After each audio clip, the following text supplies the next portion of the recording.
ko, huhulihin kita. Kasi hindi pwede yung boga.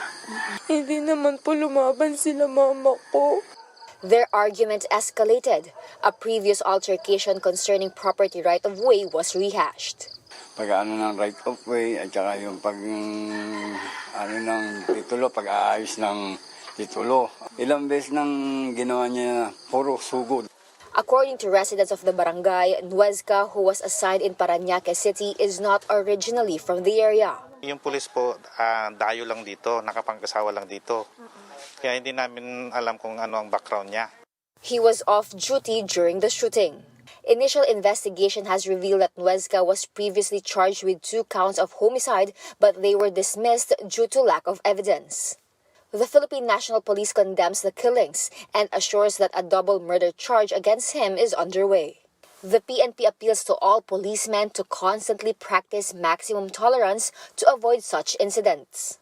Nakakalungkot po kasi hindi po talaga nararapat ang ginawa ng pulis. Lalong-lalo na nasa pangangalaga niya ang isang baril na pwede niyang gamitin na supposedly laban sa kriminal pero ginamit niya sa mga inosenteng tao.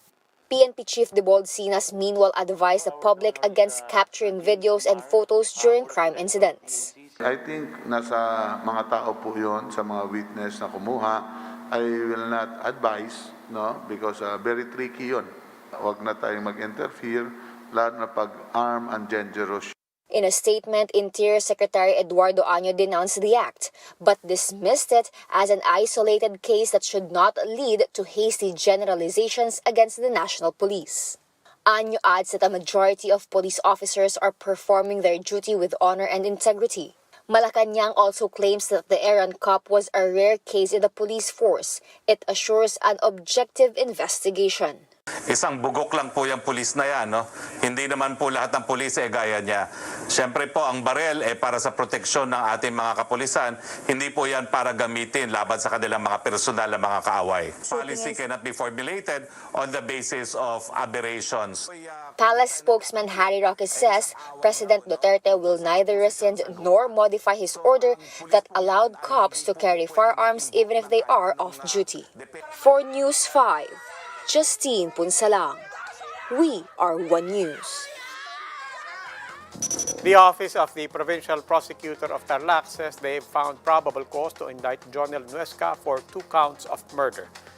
Justice Secretary Minardo Guevara says they will closely monitor further developments to ensure that justice is done. And the Commission on Human Rights is urging government to conduct widespread investigations into alleged arbitrary killings in the country. The CHR says the government cannot claim adherence to human rights principles if it allows impunity to worsen by not holding perpetrators accountable. The CHR is also appealing to the public to stop vilifying Nuezca's daughter as it could inflict irreparable trauma that might worsen the situation. Senator and former Police Chief Ping Lacson is enjoining the PNP to show no mercy and to spare no effort to make sure that Nuezca rots in jail.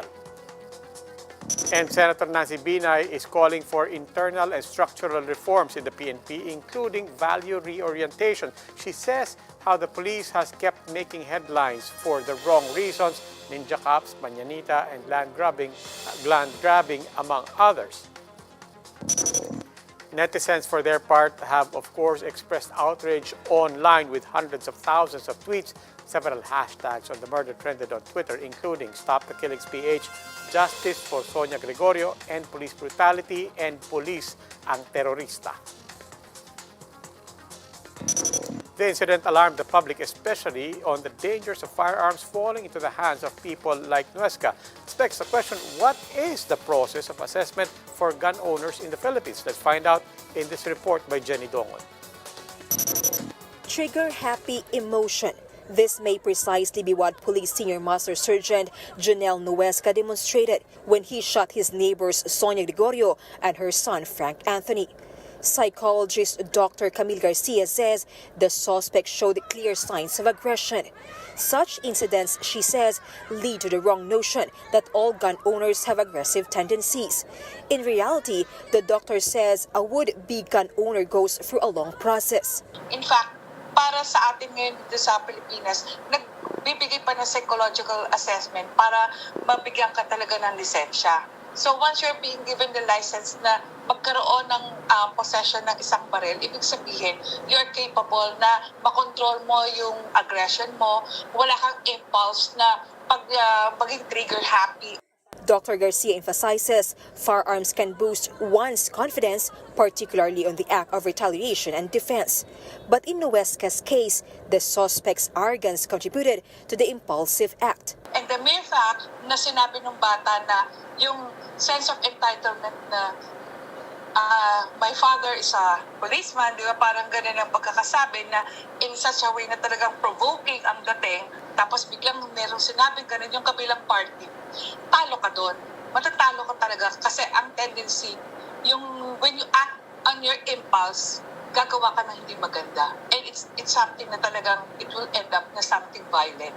Michael, a gun owner, says he recognizes the huge responsibility of bearing the weapon. He adds that he always takes into consideration their golden rule as gun handlers. Golden rule namin is always think about safety. Tsaka if hindi ka pa ready mag-shoot, mag-engage ng target, lagi lang talaga naka-point yung muzzle sa safe area, tsaka finger off the trigger. Yun lang. Tsaka treat the gun as if it was always loaded. Philippine National Police Chief Dibold Sina says they will look into studying the anger management of its personnel. That's why we are now consulting with our psychiatric doctors here dito sa Camp Crame kung ano ang effect noon. Siguro hindi niya na-manage yung anger niya. Former PNP chief and now Senator Panfilo Lacson says policemen should turn over their issued firearms in their unit's armorer or supply officer when off duty. The lawmaker also reminds the PNP of their duty to protect civilians, even from scalawags in the ranks, whether they are on duty or not. For News 5, Jenny Dongon, We Are One News. The palace says President Duterte was furious over the shooting incident in Tarlac as he addressed the military during the 85th anniversary celebration of the Armed Forces of the Philippines. The president attended the event through video conference from his hometown in Davao City. Defense Secretary Delfin Lorenzana and presidential aide turned Senator Bongo were also seen with him prior to his speech for the event. The president was seen watching the viral video of policeman Jonel Nuesca, who shot a mother and her son point blank in Paniki, Tarlac. Duterte is expected to deliver another message tonight, that's according to Malacanang, although there is no word yet whether he will discuss the matter. Meanwhile, during the AFP event, the president reiterated his commitment to modernizing the military. We will continue to enhance your skills through capacity building initiatives and the procurement of modern equipment that will enable you to fulfill your mandate. We'll go for a quick break. When the big story returns. Calamity-stricken Cagayanas had to be evacuated yet again as floodwaters rose due to Typhoon Vicky and the northeast monsoon. And the Philippines is set to start negotiations with Moderna. That's the second vaccine maker to have shipped its shots in the United States. The details later.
Good evening. You're still watching The Big Story. I'm Robbie Alampay. More than 24,000 Cagayan residents have been evacuated anew due to another flooding. This time, it's being caused by the tail end of a frontal system and the northeast monsoon, or the hanging amihan. Romel Lopez is on the ground to monitor the situation. Romel, how are the residents holding up?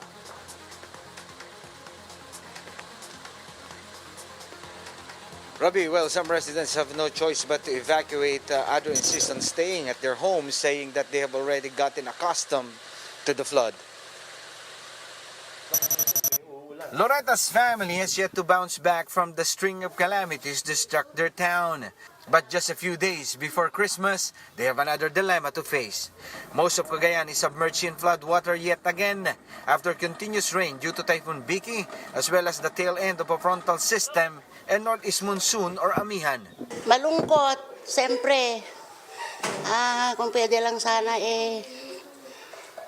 doon na kami sa mga bahay namin. Rescue operations have already taken place in towns such as Alcala. More than 24,000 residents had already evacuated as floodwater reached as high as 13 meters. But some opted to stay at their homes. The reason, they have already gotten used to the flooding. Others do not want to leave their houses and other belongings. Sanay na ata po kami sa ganito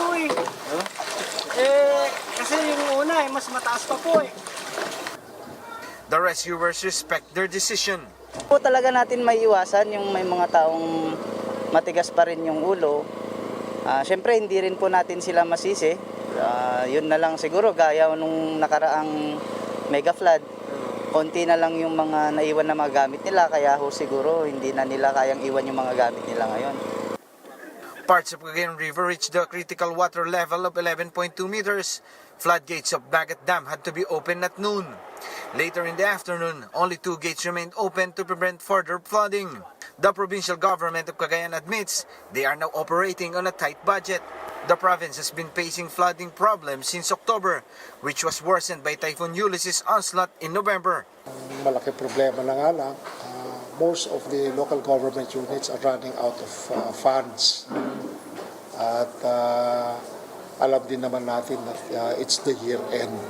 So kung meron mga assistance, might come after na yan. Cagayan Governor Manuel Mamba says the national government already sent them cash assistance to somehow soften the blow of the calamity.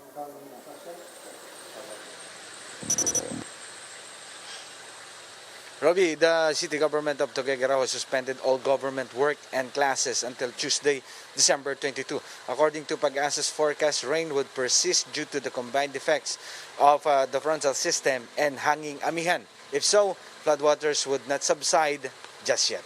Robbie? Maraming salamat, Romel Lopez.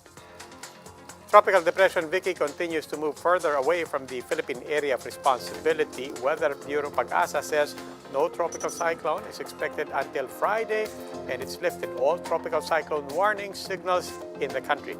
But Vicky is expected to enhance the amihan, or the northeast monsoon, and the tail end of a frontal system that will bring isolated rain showers and thunderstorms, especially over Cagayan Valley, the Cordillera Administrative Region, and the provinces of Aurora and Quezon. As of this morning, the NDRRMC said 8 were reported dead, while 2 were injured. 1 remains missing in the Caraga region due to Tropical Depression Vicky. Agriculture Secretary William Dar estimates the damages to agriculture to around 10.5 million pesos. This figure does not yet include damages from the recent flooding in Cagayan Valley. Meanwhile, Vicky hit Agusan del Sur has reported more than 43 million pesos in infrastructure damages. Some 13,000 families have also been evacuated. Governor Santiago Kane Jr. tells One News Agenda today that while power supply has been restored, potable water remains unavailable in some areas. Yung water district sa San Francisco, hanggang ngayon po ay hindi pa operational kasi nga po na-damage po ang mga pipelines nila doon. We are already trying their best to restore the supply of potable water. Discussions on vaccine acquisition are moving along with a potential deal with U.S. biotech company Moderna to begin by year-end. The DOH is also optimistic about other COVID-19 immunization sources by next year. From which developers? Greg Gregorio tells us. As COVID-19 cases around the globe surpassed 75 million, a second developer has started shipping its vaccines across the United States. Moderna has recently secured emergency use authorization from the U.S. Food and Drug Administration. The Philippines now seeks to get a hold of their shots. Vaccine SAR Secretary Calito Galvez Jr. is set to begin negotiations with the American biotech company on or before Wednesday next week. Just last week, Philippine Ambassador to the U.S. Jose Manuel Romualdez said that Moderna and another U.S. firm, Arcturus Therapeutics, were ready to supply 4 to 25 million doses of their vaccines to the Philippines. But other sources might be forthcoming. Health Undersecretary Maria Rosario Vergeres says organizers of the COVAX facility are confident they will be able to supply vaccine shots for 20% of the country's population within 2021. But it will be in batches. We're pretty confident that all the countries included in the COVAX facility would receive their allocations throughout next year. In a TV interview, Foreign Affairs Secretary Teddy Locsin says India's Serum Institute will also supply 30 million doses of their Novavax shots to the Philippines. It may be available by July next year. But one thing has kept health experts and policymakers on their toes: the new variant of SARS-CoV-2 reported in the United Kingdom. Stricter restrictions have been imposed in London and east and southeast of England from December 20 till the end of the year due to rising COVID-19 cases. Public mobility has been limited and only essential establishments are open. Business-related flights are allowed, although workers are encouraged to work from home. When the science changes, we must change our response. And when the virus changes its method of attack, we must change our method of defense. The local health department monitors the development on this new variant. They see no need yet, however, to implement a travel ban on those coming from the UK. Yun pong restriction, I don't think that would be required at this point. Yung atin mga pagbabantay ng ports, with the testing, with the quarantine of all those coming in, ay sinasagawa natin. Vergeres says that so far, no new strain of the virus has been monitored in the Philippines. For News 5, Greg Gregorio, we are One News. Let's take another quick break. More big stories when we return. Local governments in NCR are ramping up checkpoints. Does this mean a return to MECQ? And many nations have imposed travel bans to the United Kingdom due to a surge in cases. Will the Philippines follow suit? We'll find out when we come back.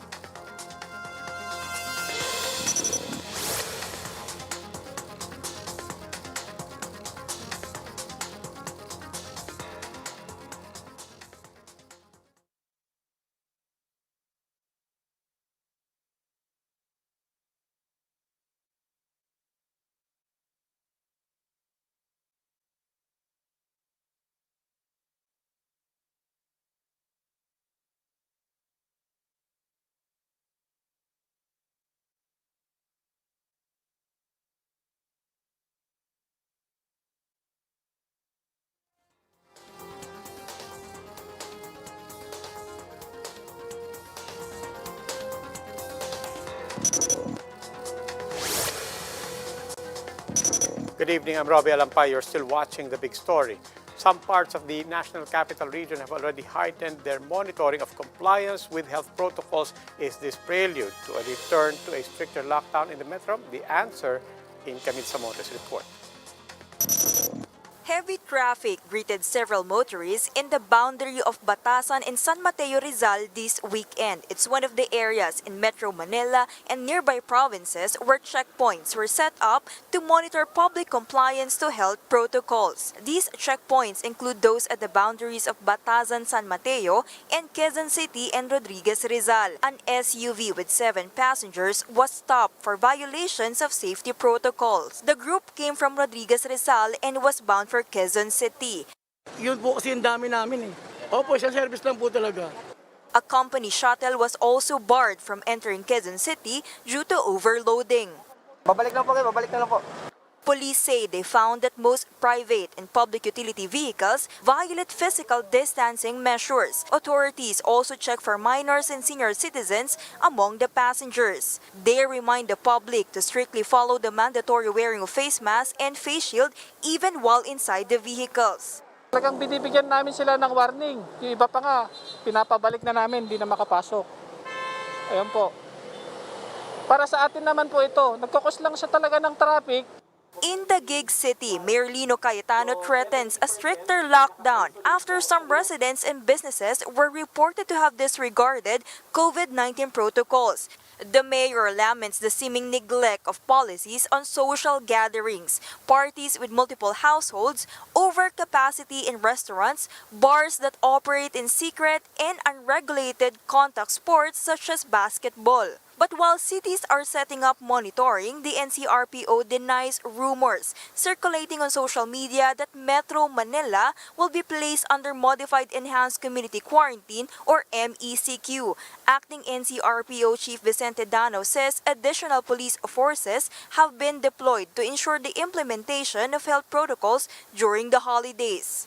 Ang in-implement lang natin ngayon is yung talagang stricto na pag-implement ng DCQ. Ibinalik natin yung mga checkpoints kasi hindi lang ito dahil sa DCQ.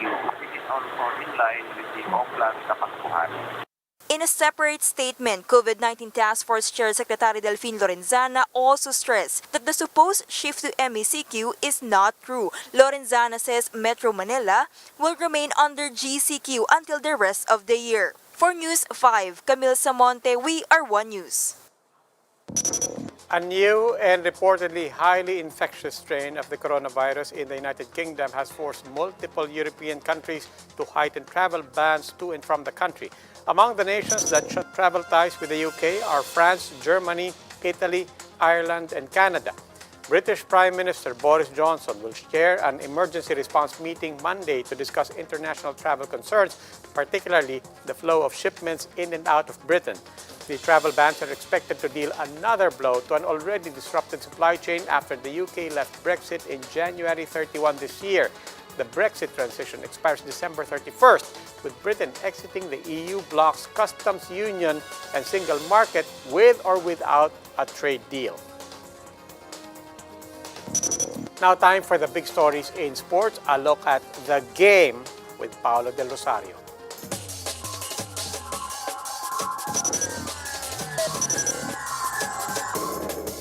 Thanks, Robbie. We are days away from a brand new NBA season, and as teams ramp up their preparations, Jordan Clarkson and the Utah Jazz remain fixed on their same goal as last year, to contend for a title.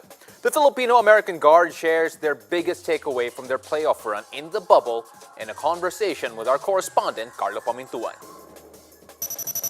We had a chance to, win the series. We had a shot at it. Mike had a great attempt at that, but it was so many smaller things that we could have done earlier in the games or earlier in the other games that we lost in that series to close it out that we could have done. But just harping in all the small things and, try to make those adjustments as quick as possible and, try to help us get wins. That's what I picked up. In boxing, Filipino Raymart Gaballo is the new WBC interim bantamweight champion after a highly contested split decision victory against Puerto Rican opponent Emmanuel Rodriguez. The 24-year-old improved his clean record to 24-0, with two judges scoring in favor of the Filipino bantamweight. Gaballo stepped in to fill in the slot of Nonito Donaire after Donaire tested positive for COVID-19 in early December. Gaballo's next step is a possible bout with Nordin Uabali, the WBC Bantamweight championship in recess, who was originally set up to go against Donaire on the same fight card. That's it for the latest in the world of sports. Catch us again later at 9:30 p.m. here on One News and One Sports Plus. My name is Paolo Del Rosario, and this has been The Game. Back to you, Robbie. Thank you, Paolo. The night sky this Christmas season is extra special as Earthlings have the chance to feast their eyes on a celestial event not seen in almost 400 years. The largest planets in the solar system, Jupiter and Saturn, will align so closely that they will seem to be a single bright star in the night sky to observers on Earth. NASA says the planets will reach their closest alignment, or the Great Conjunction, tonight. The phenomenon is known as the Christmas star, or the Star of Bethlehem. The three kings were believed to have witnessed the phenomenon as they were traveling to pay homage to the infant Jesus in the year 7 BC. And that wraps up today's big story. Catch us again tomorrow at 8 p.m. Signal channels 8 and 250. Please like our Facebook page, One News. For more in-depth analysis, visit our webpage, onenews.ph. 4 days to go before Christmas. Tuloy pa rin ang Pasko, kapatid. I'm Robbie Alampay and we are One News. Good evening. Tayo'y maging liwanag ng Pasko.